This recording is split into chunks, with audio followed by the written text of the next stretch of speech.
Hey guys! So as promised, here's the video explaining what Ichidan is and what Godan is and why they are called as such. So to help, let's break down the words. Ichidan. What is Ichidan? It's composed of two words, so Ichi and Dan. Ichi, the meaning is one, and Dan is actually a step, a grade, or some classification. But in this case, we'll call it a row because we will be referring to what they call the hiragana table. At this point, if you still don't know what hiragana is or what katakana is, or what they call in short as kana, okay, then I will be making a video about hiragana and katakana, and I hope you will watch that as well. Godan is like Ichidan, it's go for the number 5 and dan for its classification or its row. So why is Ichidan called Ichidan or one row classification of verbs? The reason being is that it has a single mas stem. What is mas stem? Well, I think it's better if I just give you an example to explain. So in the verb tabemasu, for example, the mas stem there is tabe, right? Because it is the word where you connect the mas. The same thing goes for kimasu, the mas stem being ki. For example, for the verb tabemasu, it has the plain form of taberu, and as I've said, polite form of tabemasu, plain negative of tabenai, a conditional form of tabereba, and volitional of tabeyo. So you can see here that it's all lined up in the E row. And another example would be mimasu, that is the polite form. It has a plain form of miru, a plain negative form of minai, a conditional form of mireba, and a volitional form of mio. So you can see here that it's all lined up in just one single row per verb. Now just to note that these verbs actually have more conjugations. There are plenty more conjugations, but I'm only showing you these conjugations to demonstrate that each conjugation represents a vowel in the hiragana table.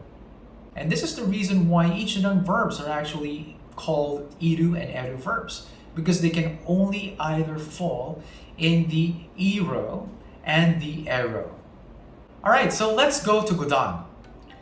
So let's use the example or the verb yomimasu. So as you can see here in the table, the plain form being yomu, the polite form yomimasu, plain negative is yomanai, the conditional form is yomeba, and the volitional form is yomo. So as you can see here in the table, it changes its form per row. So that's why it changes the mas stem, right? So it does not retain a single mas stem. It has 5 different forms of mas stem.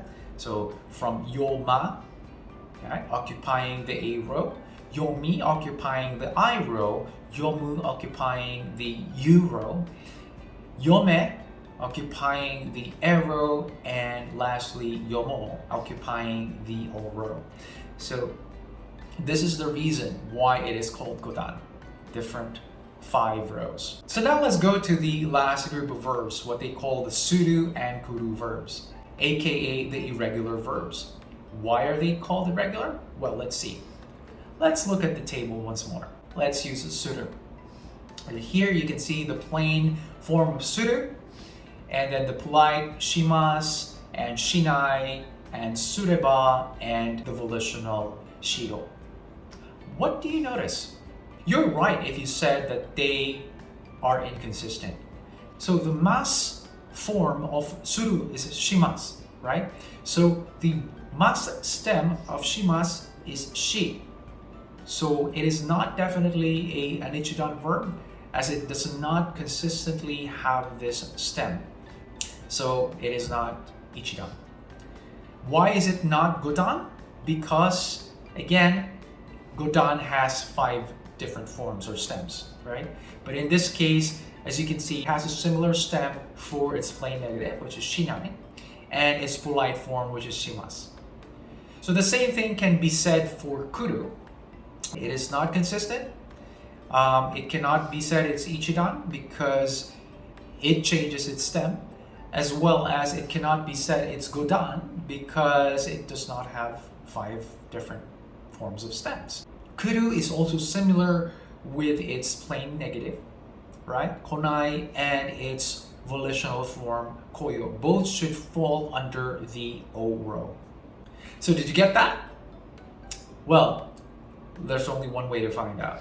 I'm going to be asking you some verbs, and I can provide you a table over there, and you can just use your imagination and place the verb wherever they should be placed. So you can identify if it's as a Suru Kuru verb, or if it's Godan or Ichidan. Okay, the first verb is dekiru. I'll give you 5 seconds. Alright, if you said that dekiru is an Ichidan verb, then you are correct. So the next verb is wakaru. What do you think wakaru is? Ichidan, Godan, Surukuru? The answer is Godan.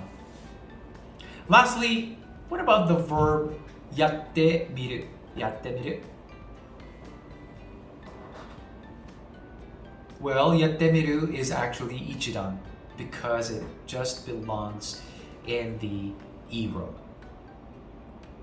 Well, that's it guys for this lesson. If you enjoyed this and it has helped you, please do like and consider subscribing or following. It will really help me create more quality content for you guys. And as always, どうもありがとうございました。またね。See you in the next video.